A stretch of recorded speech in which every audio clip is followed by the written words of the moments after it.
বৃষ্টি, বজ্রপাত, দমকা হাওয়া সব একসাথে আসছে আজকের দিনে। কোথায় কতটা, একসাথে জানুন পুরো পূর্বাঞ্চলের আবহাওয়ার খবরে। আজ দক্ষিণবঙ্গে গরম ও আর্দ্রতাজনিত অস্বস্তি বজায় থাকবে। কলকাতা, হাওড়া, হুগলি, উত্তর ও দক্ষিণ 24 পরগনা, বাঁকুড়া, পুরুলিয়া, পূর্ব ও পশ্চিম বর্ধমান, বীরভূম এবং মুর্শিদাবাদ জেলাগুলিতে বজ্রবিদ্যুৎ সহ হালকা থেকে মাঝারি বৃষ্টির সম্ভাবনা রয়েছে। সকাল থেকেই আকাশে মেঘের আনাগোনা দেখা যাচ্ছে, তবে বেলা বাড়ার সঙ্গে সঙ্গে আর্দ্রতা বৃদ্ধি পাবে, যা জনজীবনে অস্বস্তি সৃষ্টি করতে পারে। আলিপুর আবহাওয়া দফতরের মতে, বঙ্গোপসাগরের উপর মৌসুমী অক্ষরেখা এবং দক্ষিণ ওড়িশা ও অন্ধ্রপ্রদেশ উপকূলে ঘূর্ণাবর্তের কারণে প্রচুর জলীয় বাষ্প ঢুকছে রাজ্যে। এর ফলে দক্ষিণবঙ্গে বজ্রবিদ্যুৎ সহ বৃষ্টির পরিমাণ কিছুটা বাড়বে। বৃহস্পতিবার এবং শুক্রবার দক্ষিণবঙ্গের অধিকাংশ জেলায় কয়েক পশলা বৃষ্টির পূর্বাভাস রয়েছে, তবে আপাতত ভারী বৃষ্টির সম্ভাবনা নেই। উইকেন্ডে বৃষ্টির পরিমাণ কিছুটা কমে যেতে পারে।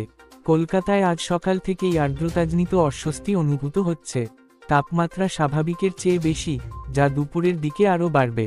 বিক্ষিপ্তভাবে বৃষ্টির সম্ভাবনা থাকলেও তা সাময়িক স্বস্তি দিতে পারে। উত্তরবঙ্গের আবহাওয়া, উত্তরবঙ্গে আজ অতি ভারী বৃষ্টির সতর্ক জারি করা হয়েছে। আলিপুরদুয়ার, জলপাইগুড়ি, দার্জিলিং, কালিম্পং এবং কোচবিহার জেলাগুলিতে বজ্রবিদ্যুৎ সহ হালকা থেকে মাঝারি বৃষ্টির সম্ভাবনা রয়েছে।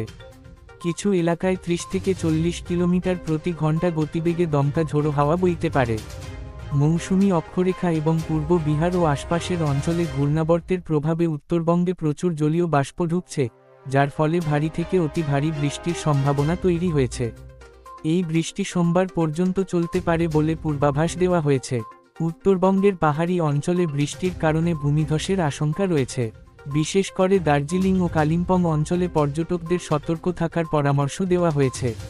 নদী ও জলাধারগুলির জলস্তর বৃদ্ধি পেতে পারে, ফলে নিচু এলাকায় জলাবদ্ধতা দেখা দিতে পারে।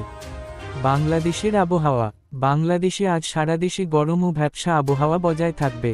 আবহাওয়া অধিদপ্তরের তথ্য অনুযায়ী, ঢাকা, চট্টগ্রাম, খুলনা, বরিশাল, রাজশাহী, রংপুর, সিলেট এবং ময়মনসিংহ বিভাগে বিক্ষিপ্তভাবে হালকা থেকে মাঝারি বৃষ্টির সম্ভাবনা রয়েছে।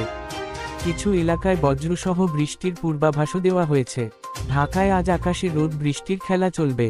দুপুরের দিকে বৃষ্টির সম্ভাবনা থাকলেও তা দীর্ঘস্থায়ী হবে না। তাপমাত্রা থাকবে 33 থেকে 35 ডিগ্রি সেলসিয়াসের মধ্যে, যা আর্দ্রতার কারণে আরও বেশি অনুভূত হতে পারে। চট্টগ্রাম ও খুলনা অঞ্চলে সমুদ্র উপকূলবর্তী এলাকায় বৃষ্টির সম্ভাবনা বেশি। সিলেট অঞ্চলে পাহাড়ি এলাকায় ভারী বৃষ্টির সম্ভাবনা থাকায় স্থানীয় প্রশাসন সতর্ক জারি করেছে। রংপুর ও রাজশাহী অঞ্চলে তাপপ্রবাহের সম্ভাবনা থাকায় জনসাধারণকে পর্যাপ্ত পানি পান এবং ছায়াযুক্ত স্থানে থাকার পরামর্শ দেওয়া হয়েছে।